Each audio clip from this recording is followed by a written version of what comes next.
Bonjour à tous, j'espère que tout le monde va bien. Je vais continuer l'étude du catéchisme de Spirago. On était rendu à parler du point 6 sur le jeûne et l'abstinence. On va continuer à parler de ça aujourd'hui un peu et finir sur les commandements de l'Église et du troisième commandement. Après ça, on passera au quatrième commandement de Dieu, qui est de respecter nos pères. Donc, commençons avec un signe de croix. Au nom du Père, du Fils et du Saint-Esprit. Amen. On avait vu que le jeûne obtient le pardon des péchés, que Dieu pardonna aux Ninivites parce qu'ils jeûnèrent. Voir Jonas, chapitre 3. Le genre humain a été perdu par la gourmandise qu'on avait dit. Il sera sauvé par le jeûne, dit Zénon. Le jeûne prévient aussi, ici-bas, les peines du purgatoire. Dieu exauce promptement les prières de ceux qui jeûnent. Quand Holoferne assiégea Béthulie, ses habitants eurent recours au jeûne et à la prière, et Dieu les délivra miraculeusement par le bras de Judith. Voir Judith, chapitre 4. Le jeûne et le monde sont les deux ailes de la prière, disait saint Augustin. L'âme d'un corps mortifié peut plus facilement s'élever à Dieu, comme les oiseaux migrateurs font plus facilement leur voyage, parce qu'ils sont allégés par la privation d'aliments, disait saint Vincent Ferrier. Le jeûne a toujours obtenu de Dieu des grâces spéciales. Après avoir jeûné, Moïse fut favorisé au Sinaï d'un entretien avec Dieu, et Élie eut sa vision au mont Horeb, voir 1 Roi, chapitre 19. La protection miraculeuse des jeunes gens dans la fournaise ardente fut certainement la récompense de leur jeûne. Cet exercice nous spiritualise et divinise. Pour ainsi dire, voilà pourquoi Dieu aime alors entrer en rapport avec nous, disait Rodriguez. Le jeûne obtient une récompense aussi céleste. Moïse et Élie apparurent à la transfiguration au Tabor, voir Matthieu chapitre 17, parce qu'ils avaient été les seuls entre les patriarches à avoir jeûné 40 jours comme Jésus, disait saint Vincent Ferrier. Et dans Matthieu 17, on peut voir que la communion des saints existe, car Moïse et Élie ont apparu à Jésus et ils ont discuté ensemble. Point 7 maintenant. L'abstinence et le jeûne ne sont agréables à Dieu que quand nous nous efforçons en même temps d'éviter le péché et de faire le bien. Sinon, à quoi sert-il? Car le but est de nous purifier et de devenir plus saints ou saintes. Bon, le psaume 50 ou 51. Tu ne repousses pas, ô mon Dieu, un cœur brisé et broyé. Dieu est sensible à nos besoins et nos misères. Le jeûne n'est pas encore la perfection, par exemple, disait 1 Corinthiens 8, verset 8, mais un moyen d'y arriver, en domptant les passions et en facilitant le bien.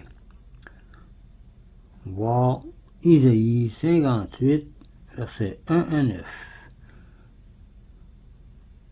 Dieu nous montre comment jeûner dans ces versets et ce qu'il aime. Dieu tient moins compte de l'abstinence des aliments que de l'anéantissement du péché au-dedans de nous, disait saint Antonin. Que sert-il à l'homme ou à la femme de s'abstenir de chair s'il déchire le prochain par la calomnie, disait saint Augustin. Il ressemble alors au sépulcre blanchi, à l'extérieur et rempli de pourriture au-dedans, comme le disait Matthieu, chapitre 23, verset 27, aux démons qui ne mangent pas et néanmoins ne cessent pas de faire le mal, disait saint Honorat. Le jeûne sans la prière est une lampe sans huile, car on ne doit jeûner que pour mieux pouvoir prier. Le jeûne sans l'aumône est un champ sans semence aussi, disait saint Pierre Chrysole. Ce n'est pas jeûner pour Dieu, mais pour soi, que de refuser aux pauvres ce que l'on a économisé par le jeûne, disait saint Grégoire le Grand. Point 5. La loi du temps clos. Dans le catéchisme allemand, le 5e et le commencement de l'Église. Je répète, dans les catéchismes allemands, le 5e et le 6e commandement de l'Église, et des catéchismes français forment ensemble. Le 6e et le 5e contient des proscriptions relatives au temps clos. On nomme temps clos celui pendant lequel l'Église défend la célébration solennelle du mariage et réprouve les réjouissances bruyantes. Entre le premier dimanche de l'Avent et l'Épiphanie, puis entre le mercredi des Cendres et le dimanche de Quasimodo. L'Église interdit la célébration du mariage et réprouve les réjouissances bruyantes. C'est une décision du Concile de Trente. Chapitre 24, verset 10. Auparavant, le temps clos comprenait encore les 3 semaines entre les rogations et les dimanches de la Trinité. Ces périodes sont des temps de pénitence incompatibles avec le plaisir. Ces temps sont destinés par l'Église à la méditation des grands mystères du salut. L'Avent à celle de l'incarnation, le carême à celle de la rédemption. Il serait donc inconvénient de nous distraire de ces grandes vérités par des plaisirs mondains, car l'important est de faire tout pour la gloire de Dieu. Les grandes fêtes de Pâques et de Noël font aussi partie du temps clos. Nous devons y laisser les joies du monde pour nous délivrer exclusivement aux joies spirituelles afin d'obtenir la paix de Dieu plus abondamment. Les évêques peuvent, en temps clos, permettre la célébration des mariages sous solennité. Comme j'ai dit, les évêques peuvent, en temps clos, permettre la célébration des mariages sans solennité. Le pape seul peut concéder, soit par lui-même, soit par l'évêque, la solennité du mariage en temps clos.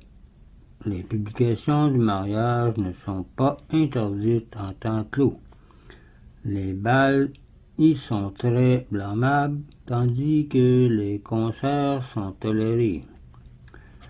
Et aujourd'hui, c'est encore plus toléré. Ceux qui méprisent cette loi ont à craindre la menace du Seigneur qui dit « Je changerai vos jours de réjouissance en jours de deuil, C'est Amos 8, verset 10. Ce serait tout pour ce troisième commandement de Dieu et les commandements de l'Église qui nous aident à comprendre ce troisième commandement. On va passer dans la prochaine vidéo au quatrième commandement de Dieu qui dit: dans le quatrième commandement, il nous ordonne d'honorer ses représentants sur la terre, c'est-à-dire les parents et les autorités ecclésiastiques et civiles. Donc, je vous laisse là-dessus, je vous dis au revoir et union de prière.